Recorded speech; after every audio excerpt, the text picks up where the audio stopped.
नमस्कार। ये आकाशवाणी शिमला है। अब आप प्रभा शर्मा से प्रादेशिक समाचार सुनिए। आज के मुख्य समाचार। राज्य की अर्थव्यवस्था के सुदृढ़ीकरण के लिए मुख्यमंत्री शहरी रोजगार गारंटी योजना के तहत 120 दिन का रोजगार देगी राज्य सरकार। प्रदेश मंत्रिमंडल ने कोरोना से प्रभावित किसानों, बागवानों सहित विभिन्न वर्गों को राहत देने को लेकर लिए अहम फैसले। प्रदेश में कर्फ्यू रहेगा जारी, 4 मई से कर्फ्यू में 5 घंटे की दी जाएगी ढील। और हिमाचल कोरोना मुक्त राज्य बनने की ओर अग्रसर, प्रदेश में अब केवल 2 कोरोना पॉजिटिव मामले। अब समाचार विस्तार से। प्रदेश में अर्थव्यवस्था को फिर से सुदृढ़ करने के लिए शहरी जनता को मुख्यमंत्री शहरी रोजगार गारंटी योजना के तहत 120 दिन का रोजगार मुहैया करवाया जाएगा। ये फैसला आज मुख्यमंत्री जयराम ठाकुर की अध्यक्षता में शिमला में हुई मंत्रिमंडल की बैठक में लिया गया। बैठक में लॉकडाउन के बाद राज्य सरकार द्वारा शुरू किए जाने वाले आर्थिक सुधारों के बारे में एक प्रस्तुति दी गई। मंत्रिमंडल ने फैसला लिया कि महामारी के दौरान बाहरी राज्यों से वापस लौटे हजारों लोगों की कार्यकुशलता के मुताबिक रोजगार व स्वरोजगार मुहैया करवाने के लिए प्रशिक्षण दिया जाएगा। साथ ही ये भी फैसला लिया गया कि विकास कार्यों पर राज्य सरकार द्वारा खर्च तीव्र किया जाएगा और फिजूल खर्ची पर अंकुश लगाया जाएगा। सरकार ने भवन व अन्य निर्माण कामगार बोर्ड के तहत पंजीकृत श्रमिकों को और 2,000 रुपये प्रति कामगार प्रदान करने का फैसला लिया है। इससे पहले श्रमिकों को 2,000 रुपये प्रदान किए गए थे, जिस पर 20 करोड़ रुपए की राशि खर्च की गई। कोरोना महामारी के चलते राज्य के किसानों, बागवानों को हुए नुकसान की भरपाई के लिए सरकार बाजार में उनके उत्पादों के विपणन के लिए हर संभव सहायता के लिए प्रयासरत है।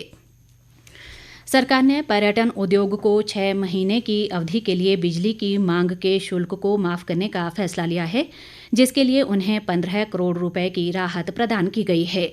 इसी तरह कराधान लाइसेंस शुल्क को भी माफ कर दिया जाएगा और बार का लिफ्टिंग कोटा प्रो राटा के आधार पर होगा। सरकार हिमाचल पर्यटन विकास निगम के कर्मचारियों का वेतन भुगतान कर निगम को भी सहायता प्रदान करेगी। इसके अलावा टोकन टैक्स और विशेष सड़क कर को 4 महीने के लिए माफ किया जाएगा और पंजीकरण व परमिट आदि के नवीकरण की देरी पर कोई जुर्माना नहीं लगाया जाएगा। राज्य की अर्थव्यवस्था को पुनर्जीवित करने के लिए जल शक्ति मंत्री महेंद्र सिंह की अध्यक्षता में एक टास्क फोर्स का गठन किया जाएगा। मंत्रिमंडल ने 30 सितंबर 2020 तक 8 साल का सेवाकाल पूरा करने वाले शिक्षा विभाग में कार्यरत अंशकालिक जलवाहकों को छोड़ अन्य विभिन्न विभागों में लगे अंशकालिक चतुर्थ श्रेणी के कर्मचारियों को दैनिक भोगी के रूप में परिवर्तित करने को भी स्वीकृति प्रदान की है। केंद्रीय सूचना व प्रसारण मंत्री प्रकाश जावड़ेकर ने कहा है कि लॉकडाउन के तीसरे चरण में 4 मई से व्यावहारिक तौर पर लगभग आधे देश में कामकाज शुरू हो जाएगा। उन्होंने कहा कि लॉकडाउन से हमें सफलता मिली है और कोरोना महामारी को रोकने में अन्य देशों की तुलना में भारत का निष्पादन बेहतर रहा है। भारत ने इस क्राइसिस को ठीक मैनेज किया है, यह हमें समझना पड़ेगा। लॉकडाउन का कड़ाई से पालन हुआ और अब ईजिंग आउट कर रहे हैं, फेजिंग आउट कर रहे हैं और फेजिंग आउट में ग्रीन जोन में लगभग सारी दैनंदिन एक्टिविटीज जो है, रोजमर्रा की सारी एक्टिविटीज खुल गई है। कंस्ट्रक्शन एक्टिविटीज शुरू कर सकते हैं, जहां वहां मजदूर वैसे भी कंस्ट्रक्शन एक्टिविटी पर मजदूर वही रहते हैं। कांग्रेस के वरिष्ठ नेता व पूर्व मुख्यमंत्री वीरभद्र सिंह ने राष्ट्रव्यापी लॉकडाउन के कारण लोगों को आ रही समस्याओं और उनके निदान बारे मुख्यमंत्री जयराम ठाकुर को एक पत्र लिखा है। वीरभद्र सिंह का कहना है कि देश और प्रदेश आज गंभीर चुनौती से गुजर रहा है और कांग्रेस पार्टी उससे उभरने के लिए मजबूती से सरकार का साथ दे रही है। उन्होंने कहा कि राज्य सरकार को कांग्रेस के सुझाव पर विस्तृत कार्य योजना बनाकर जनहित में काम करना शुरू कर देना चाहिए। वीरभद्र सिंह ने कहा कि प्रदेश में लॉकडाउन के कारण सभी प्रकार की वाणिज्यिक व व्यावसायिक गतिविधियों के साथ साथ कृषि बागवानी पर भी व्यापक असर पड़ा है।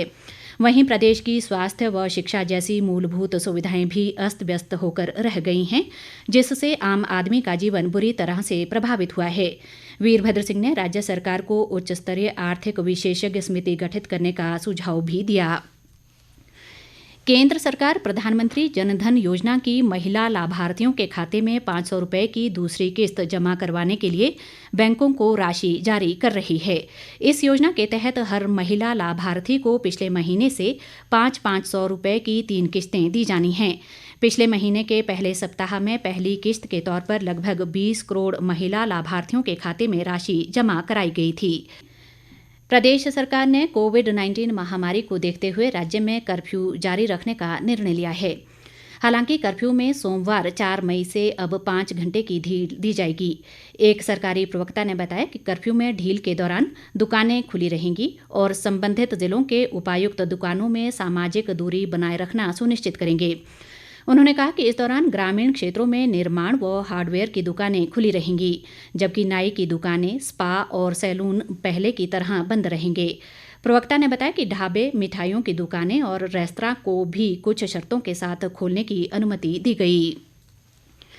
पूरा देश जहां कोरोना वायरस से बुरी तरह प्रभावित है, वहीं हिमाचल प्रदेश कोरोना मुक्त राज्य बनने की ओर अग्रसर है। वर्तमान में राज्य में केवल 2 कोरोना संक्रमित मरीज रह गए हैं, जिसमें सिरमौर और ऊना जिले से एक कोरोना संक्रमित मरीज उपचाराधीन हैं। स्वास्थ्य विभाग के अतिरिक्त मुख्य सचिव RD धीमान ने बताया कि प्रदेश में आज 370 लोगों के सैंपल कोरोना जांच के लिए भेजे गए, जिनमें से 144 की रिपोर्ट नेगेटिव आई है, जबकि 226 की रिपोर्ट आना बाकी है। धीमान ने बताया कि प्रदेश में अब तक 6,842 लोगों की जांच की जा चुकी है, जिनमें से 6,576 लोगों की रिपोर्ट नेगेटिव आई है। पौराणिक धारावाहिक श्री कृष्णा कल सुबह 9 बजे से राष्ट्रीय चैनल पर प्रसारित किया जाएगा। केंद्रीय सूचना व प्रसारण मंत्री प्रकाश जावड़ेकर ने एक ट्वीट में लोगों से भगवान श्री कृष्ण की महिमा की कथा देखने की अपील की है।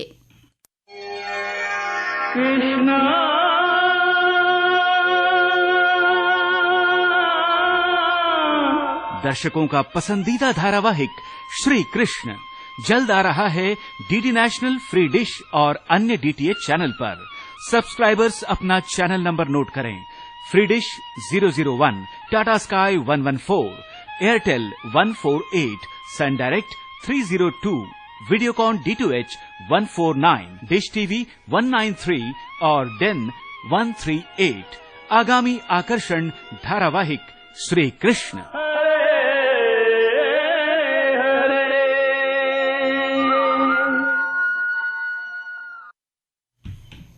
हिमाचल हलवाई व ढाबा यूनियन के पदाधिकारियों ने आज शिमला में शिक्षा मंत्री सुरेश भारद्वाज से भेंट की।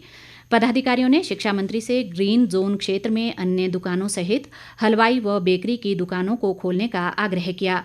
उन्होंने कहा कि इस दौरान दुकान के बाहर सामाजिक दूरी, मास्क लगाने और सैनिटाइजर की व्यवस्था सुनिश्चित की जाएगी। सुरेश भारद्वाज ने यूनियन के सदस्यों को नियमों के अनुसार हर संभव सहायता का आश्वासन दिया। जिला सिरमौर में लॉकडाउन के बीच उद्योगों को खोलने की मंजूरी के बाद अब 448 औद्योगिक इकाइयों में काम शुरू हो गया है, जिसमें करीब 12,500 कर्मचारी काम कर रहे हैं। उपायुक्त RK परूथी ने बताया कि प्रदेश की आर्थिकी में सुधार के लिए औद्योगिक इकाइयों का कार्य सुचारू रूप से चलाना बेहद जरूरी है, जिसे देखते हुए जिले में फार्मा, खाद्य प्रसंस्करण, सीमेंट, इंजीनियरिंग और आटा चक्की इकाइयां शुरू की गई हैं। अंत में मुख्य समाचार एक बार फिर। राज्य की अर्थव्यवस्था के सुदृढ़ीकरण के लिए मुख्यमंत्री शहरी रोजगार गारंटी योजना के तहत 120 दिन का रोजगार देगी राज्य सरकार।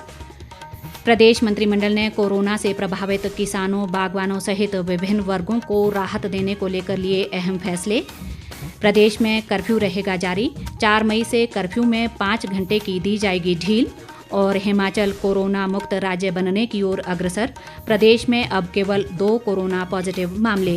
इसके साथ ही ये समाचार बुलेटिन समाप्त हुआ। नमस्कार।